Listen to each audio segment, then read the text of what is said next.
So rich snippets के बारे में हमने बात की थी, तो हम यहाँ पे देख लेते हैं कि बेसिकली रिच स्निपेट्स जो होता है बेसिकली स्ट्रक्चर्ड डेटा, वो बेसिकली हम कैसे प्रैक्टिकल परफॉर्म करते हैं अपने ब्लॉग एंड कंटेंट में। ओके, तो इसके लिए बेसिकली अगर हमारी वेबसाइट वर्डप्रेस पे बनी हुई है तो हमें बेसिकली कुछ भी नहीं करना होता है, हमें एक बस प्लगइन इंस्टॉल करना है।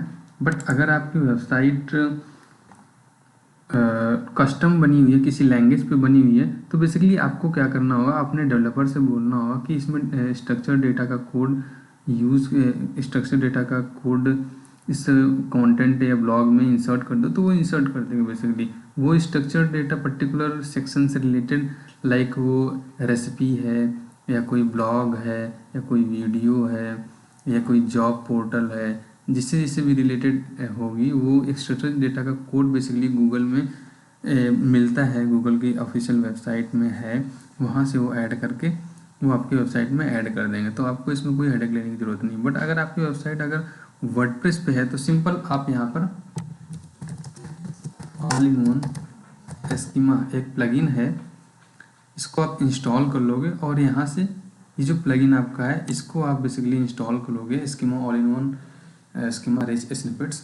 इंस्टॉल करने के बाद इसे एक्टिवेट कर लोगे, देन ईजिली आप परफॉर्म कर सकते हो, रिच स्निपेट्स अपने ब्लॉग में ऐड कर सकते हो। ठीक है, तो हमने इसको ऐड कर लिया, ये हमारा इंस्टॉल हो गया। अब हम पोस्ट पे जाते हैं, अब हम देख लेते हैं कोई पोस्ट एक ओपन कर लेते हैं। Suppose that best watches under 10,000 rupees in India, इसको हम एडिट करते हैं। इसको हम देख लेते हैं कि कैसे हम रिच स्निपेट्स को यूज करते हैं, कैसे हम स्ट्रक्चर डेटा यूज करते हैं। तो हमने प्लगइन इंस्टॉल किया तो हमारे ब्लॉग के बिलो सेक्शन में वो प्लगइन इंसर्ट हो गया होगा। सो वेबसाइट कुछ स्लो चल रही है।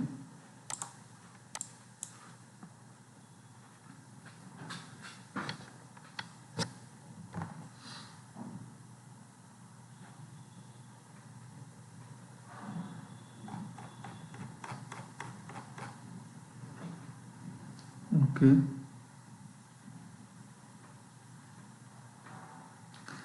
राइट। तो ये जो ये जो ब्लॉग है ये तो योस्ट एसईओ का है, और ये जो ब्लॉग सेक्शन है आपने देखा होगा पहले ही नहीं दिख रहा था, बट अब ये दिख रहा है कॉन्फ़िगर रिच स्निपेट्स। ओके, तो इसका एक ब्लॉग ओपन हो गया। ओके, तो अब हमें बेसिकली बताना है कि हमारा पेजेज जो किससे रिलेटेड है। तो अगर आपका अगर वेब पेज जो है वो आइटम रिव्यू, कोई आइटम रिव्यू है तो इसमें आप ये सेलेक्ट कर सकते हो, कोई इवेंट है तो आप ये सेलेक्ट कर सकते हो, कोई पर्सन है तो ये सेलेक्ट कर सकते हो, कोई प्रोडक्ट है तो ये सेलेक्ट कर सकते हो, रेसिपी तो ये, तो as per as your blog content आप वो चीज़ सेलेक्ट कर सकते हो। तो हमारा बेसिकली क्या है, ये आइटम रिव्यू है। तो क्योंकि अब आइटम रिव्यू भी काफ़ी होने लगे हैं, काफ़ी एफिलिएट मार्केटिंग हो रही है, तो इस वजह से इन्होंने एक ये भी सेक्शन स्निपेट्स में दे दिया है आइटम रिव्यू। तो हम आइटम रिव्यू पे क्लिक करेंगे तो इसमें बहुत सारी डिटेल्स आ जाएंगी, जो कि एक्स्ट्रा डिटेल्स होती हैं, जो हम गूगल को सबमिट करते हैं, गूगल को बताते हैं, जिससे गूगल को इंडिकेशन मिलती है कि हाँ ये पर्टिकुलर वेब पेज जो है वो पर्टिकुलर इस थिंग से रिलेटेड है।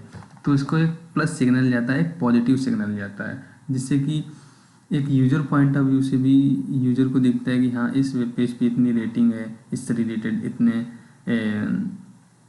यहाँ पर रिव्यू हैं, तो वो भी उस हिसाब से कंटेंट पे क्लिक करता है अगर उसमें रिव्यू ज़्यादा है तो कहीं ना कहीं हमें बेनिफिशियल होता है।